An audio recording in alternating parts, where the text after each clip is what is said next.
The Boise State Broncos have elevated back to the top of the Mountain West Conference after being crowned the conference champions a season ago. But this season, well, they're going to be looking for something a little bit more. With the playoff expanding to 12 teams and group of 5 teams firmly getting a spot entrenched, Boise State is a lot of people's front runner to push for a playoff spot. So can Spencer Danielson's squad and the Boise State Broncos take the blue turf all the way to the CFP? You're about to find out what I think here in this video. What's up, Tailgaters? You're in the booth with Tailgate Nate today. I want to welcome you to my channel and welcome you to prediction season. It's where I predict all 134 FBS level college football teams, which means I am doing your favorite team. So why don't you go ahead and hit the subscribe button and ring the bell so you know when that video gets uploaded. And I want to thank you so much for watching this video. Whether you're a Bronco fan or not, it helps support what I do here on YouTube. And if you'd like to continue to do, or I should say continue to support what I do here on YouTube, like, comment, share, watch my other videos, and do anything else you can to interact with the channel because it does help support me.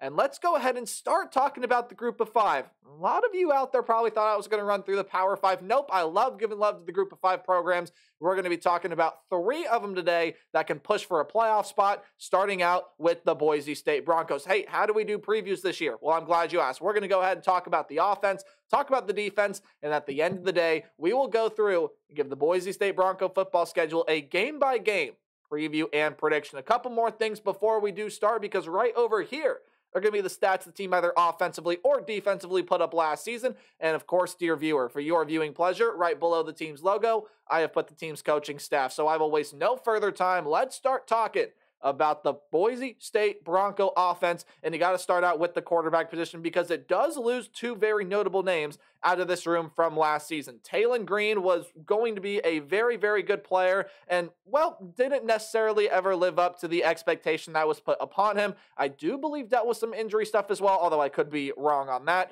1,752 yards, 11 touchdowns to 9 interceptions on 57% completion percentage last season. Rushing, I mean, hey, we knew he could be a dual threat quarterback. 436 yards, 9 touchdowns for him last season. He is going to go find a new home with the Arkansas Razorbacks after KJ Jefferson leaves. You also are losing CJ Tiller. He is going over to Utah State. He threw 21 passes for 117 yards and an interception last season. So you do get Maddox Madsen coming back into this room, 1,191 yards, 9 touchdowns to 3 interceptions on 61% completion percentage, but he won't be the starter in 2024 because in all likelihood, that will belong to Malachi Nelson. The former 5-star quarterback is coming over from USC, and he definitely is going to be the starter. I mean, in his own recruiting class just a season ago, was the 13th overall rated player, the 5th rated quarterback, and the 2nd rated player out of the state of California. That's according to 24/7 Sports. He was a near perfect overall recruit, boasting a 99 overall rating according to the website, and Malachi Nelson has all the upside in the entire world. He is going to be coming in here to be the starting quarterback for Spencer Danielson's Boise State Broncos, and I think he's going to be exceptional because he's got a lot of talent around him that we're about to go through right now. You go ahead and take a look at the running back room, and which it had one of the best 1-2. The Broncos had one of the best 1-2 running back rooms in the entire country. You could even make the argument that it was the best in a group of 5. It was one of the best in the entire country. Well, half of that is going to be leaving as George Holani, the 2nd leading rusher with 748 yards, 7 touchdowns on 134 carries, is going to be gone. Nonetheless, you still get a 1,300-yard rusher coming back in Ashton Jeanty. He's going to be one of the best running backs across the entire nation in 2024. 1,347 yards for 14 touchdowns on 220 carries. You also do get Jamboree's Dubar coming back into this room as well. 335 yards, 2 touchdowns a season ago. He probably will end up sliding up into the George Holani role for 2024. And then you do get a recruit coming in as well, came into the program as an athlete. They put him in a position where they needed a little bit of help in the running back room, and that is Sire Gaines. You take a look at this wide receiver room compared to it from a season ago. Well, you do lose a lot of talented pieces out of it. Your leading receiver in Eric McAllister will be leaving the room through the transfer portal. 873 yards and 5 touchdowns from last season. He has gone over to find a new home with the TCU Horned Frogs. You also do lose a couple pretty notable pieces to graduation there as well. Billy Bowens and Stephon Cobbs were your third and fifth leading receivers, respectively, last season. They both will no longer be with this program as they have run out of eligibility, as has a tight end in Riley Smith, 11 catches for 113 yards and a touchdown for him last season. Your leading receiver coming back is, well, actually Ashton Jeanty. It's what makes him such a versatile player. 569 yards, 5 touchdowns on 43 catches out of the backfield for, again, one of the best all-around offensive skill position players in college football. You go and take a look at what the true wide receiver room has coming back. Prince Strachan is coming back, as well as Austin Bolt, Latrell Caples, and Chase Penry.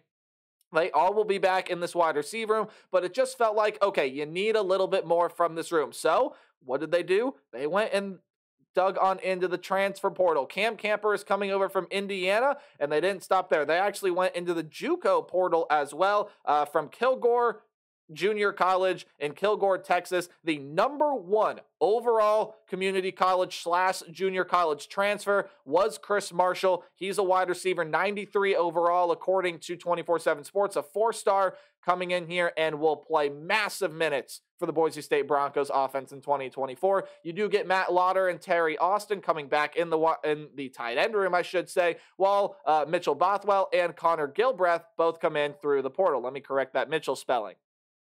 And then with Cade Beresford going off to the NFL in the offensive line room, your offensive line looks like this. Cage Casey, Ben Dooley, Mason Randolph, Roger Carrion, Hall Schmidt, and Kyle Cox. Combination of those 6 guys should be your starting offensive line in 2024. Okay, so let's talk about this offense here. Obviously, we all know the high upside that Malachi Nelson possesses. He was a 5-star recruit after all, and a 5-star coming into a group of 5 program like Boise State. Yes, I know Boise State has a lot of history, but Malachi Nelson is going to be a world of a difference maker here with the Broncos in 2024. I think he's going to be an exceptional player. He's got a lot of talent around him. Ashton Jeanty, again, is a really good player, whether you decide to run him or, hey, hitch him on a wheel route out of that backfield. He can catch the football as well. You got some very talented wide receivers, especially those 2 coming in through the portal, and I think Chris Marshall is going to be absolutely outstanding. This will be a dynamic Boise State offense in 2024. I think it's going to be really, really hard to stop. Now, when you talk about the defensive end for the Boise State Broncos, if my slide would change.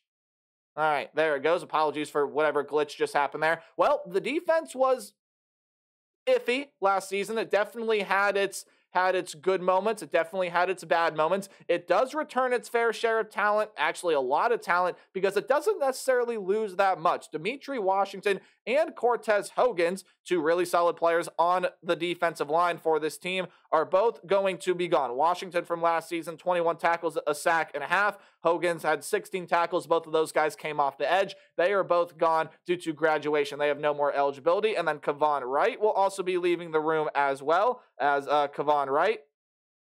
He also came off the edge, has entered the portal. Only 3 tackles for him last year, was more of a depth piece than anything. And why not? Let's just go through the rest of their losses right now. DJ Schramm, who was a very good linebacker for this team, 48 tackles, 1 sack last year, was a top 10 tackler. He has run out of eligibility. He has entered the transfer portal. And then you have Deshaun Misa, who has, I say DJ Schramm has graduated. He's run out of eligibility, while Deshaun Misa has entered the transfer portal. Again, more of a depth piece than anything, to my knowledge, with this defense this season to go. Jalen Clark has gone through the transfer portal. A pretty talented cornerback there, was a top 5 tackler, 54 tackles, 8 passes defended, and 1 interception for Clark last season. But that's about all you lose on the defensive end. So let's look at what comes back.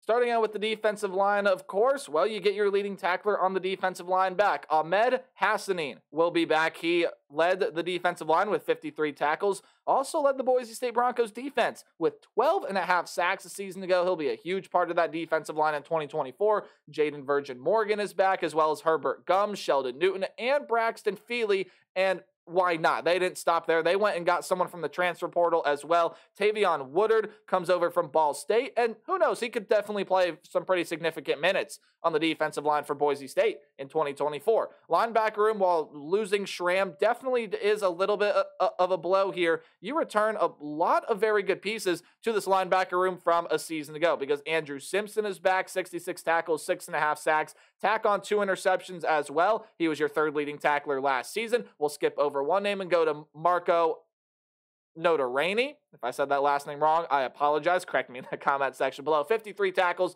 3 sacks in the pass defended the season to go for him, while you do get Jake Ripp and Chase Martin back as well to provide some depth to this linebacker room. In your defensive back room, we'll start out with the cornerbacks. Amarian McCoy will be back here in this room. 31 tackles, 5 pass defended, and led the team with 3 interceptions a season ago. He will be coming back, as well as some players by the name of Markel Reed and Kaunohi Kaniho. Again, I probably butchered that name, so I apologize if that's the case. Those guys will be coming back in the cornerback room as well. And Jeremiah Earby is another guy they come and get over from the transfer portal. He's over from a Power 4 school in the Cal Golden Bears. Safety room, well, Alexander Tubner will be back to this defense and was your leading tackler a season ago. 85 tackles, 5 pass defended, tack on an interception as well. And you get a lot of other guys coming back in the safety room. Sei Oladipo, Rodney Robinson, Ty Benefield, and Zion Washington make for a really good safety room. And again, they didn't stop there. Much like a lot of other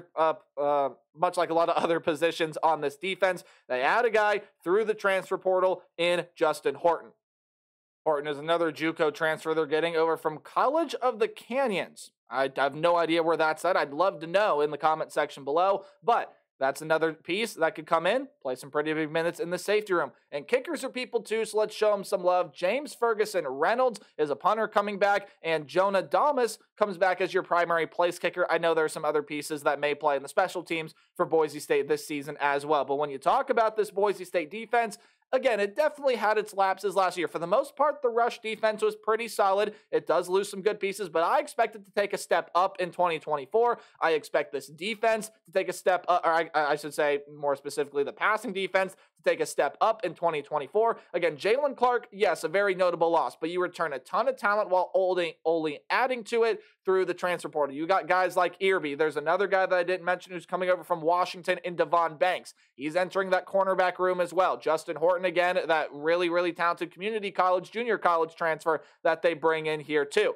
Boise State's got a really, really good team and a schedule, all the making to get a team into the college football playoff. And speaking of schedule, we'll go ahead and take a look at that right now. Any game at home will be underlined, while any game on the road is in italics or the slanted text. Any game you see in green is a game that I think the Broncos are going to win fairly easily. Any game in yellow is going to be a close competitive game, but a game that I still see the Broncos being able to win, and any game in red is a loss. I do want to note, when we talk about Mountain West teams in 2024, they're only playing 7 conference games, and they are guaranteed to play one of Washington State or Oregon State. You see right here, Boise State's playing both, as well as their 7 conference games. We'll dive into all of it here right now. I think they start the season off with a win on the road against Georgia Southern. Now, I think the Eagles have some really good pieces. Yes, they did lose Bo Allen, their quarterback, through the transfer portal, but I think Georgia Southern is going to be a team, again, under Clay Helton, that's going to be very, very competitive with Boise State, especially since this game is in Georgia Southern at their stadium,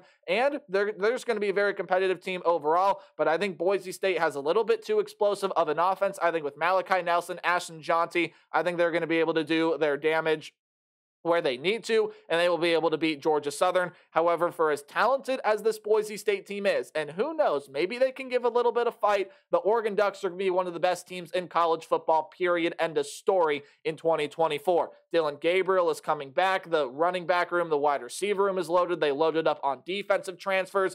I can't think of enough good things to say about what Dan Lanning has done with this program. Oregon's going to contend in the Big Ten Conference from year 1, and they will beat the Boise State Broncos, handing the Broncos their first loss of 2024. Are more to come? Well, you'll have to find out. It's not going to come after their first bye week to the Portland State Vikings. That should be able to be a pretty easy win there, as that is an FCS level program. Seems to play an FBS program every single year, and they never have any luck with it, especially a team as talented as Boise State. Yeah, have fun. Then you get to go play the Washington State Cougars. Now, you get them on the blue turf, but this is a very interesting matchup. Washington State does lose a lot of pieces. They lose some pretty good talent defensively, and they also do lose their most notable piece in Cam Ward. I believe a couple of their leading receivers are gone here as well, and especially with this one being at home on the blue turf, I just don't see how Boise State is going to lose this game. Washington State lost a ton of talent. They started off really well last year, then sort of deflated as the season went along. It just doesn't really seem to me like the makings for a really successful season are there for Washington State. They probably will end up making a bowl game, yes, but Boise State should be able to win that one, move to 3-1 before they go on to play the Utah State Aggies. Now, Utah State, they've got some pretty interesting pieces as well, but I don't see them being nearly as talented to compete with a team like Boise State. I think this one should be a pretty easy win for Boise State, and I think especially from that Washington State game on, this is where the defense, I think, is going to need to start taking their steps forward, especially with some of the games you have in the back half of your schedule. But then you go on the road and play the Hawaii Rainbow Warriors, and Hawaii is an interesting team to figure out for me this year. I think they have some good pieces. I just don't really see it with Hawaii quite yet. Again, some interesting pieces on that team for sure, but I think this is going to be a win for the Boise State Broncos pretty easily at that, going on the road, being able to beat Hawaii. Then you have to stay on the road, though. You get to come back home for your second and final bye week of the season, but you have to go right back on the road to play the UNLV Rebels, a rematch of last year's Mountain West Championship game. Now, UNLV going to be a very talented team in 2024.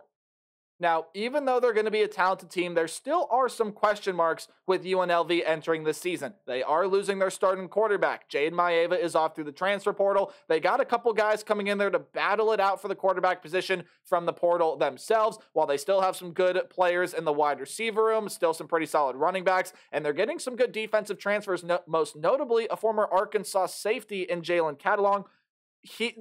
UNLV is going to be competitive with Boise State in this game. I have no doubt. But I think with Jade Maeva being gone, that's something that gave Boise State a little bit of trouble in the Mountain West Championship game last year.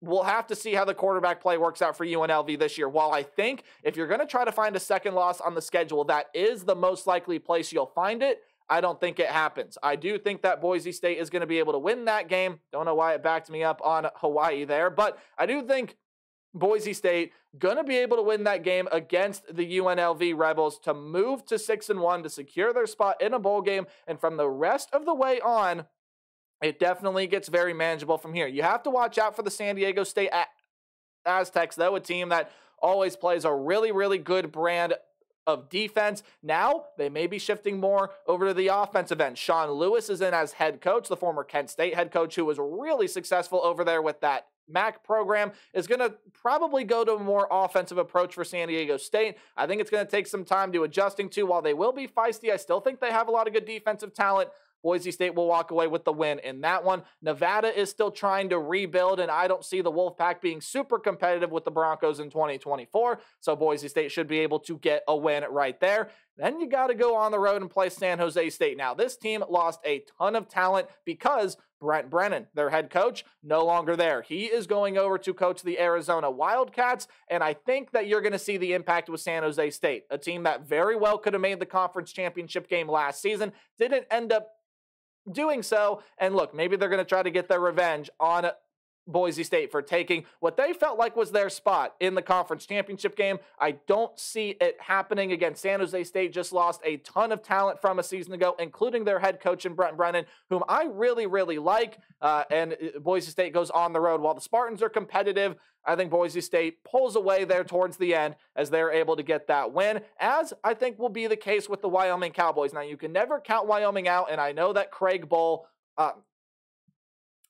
and I know he's not dead, but rest in peace, Craig Bull. He will be missed by this Wyoming program. He was an exceptional head coach, and he always had his Cowboys team very, very competitive. Wyoming has got a lot of solid pieces here. Not enough to compete with Boise State, in my opinion. I still see the Broncos winning that one, and I see the Broncos beating the Oregon State Beavers at the end of the year. While Oregon State, much like Washington State, will also be competitive, Oregon State lost a lot of talent through the portal, even more so than Washington State. And while I have a feeling that Oregon State's probably a little bit more talented than what the Cougars have in 2024, you lose DJU, you lose Damian Martinez, you lose Silas Bolden, you lose Easton Mascarenas Arnold, you lose a ton of defensive pieces, and I just don't see Oregon State competing with Boise State, especially on the blue turf in 2024. If those two games between Washington State and Oregon State were on the road, I might feel a little different. But for our first Group of 5 prediction, I got Boise State going 11-1 this year. Yes, that Oregon game is going to be tough, and technically the ceiling is 12-0 if they're able to pull off that upset. I don't see it likely, and every game on the schedule is very, very winnable. While there are going to be some scares and teams that fight, I got Boise State at 11-1 in 2024 as one of the best Group of 5 teams in the nation. I want to know what you guys think in the comment section below. Remember to play hard but tailgate harder, and to continue with Group of 5 day, we'll move on to the Liberty Flames. Goodbye.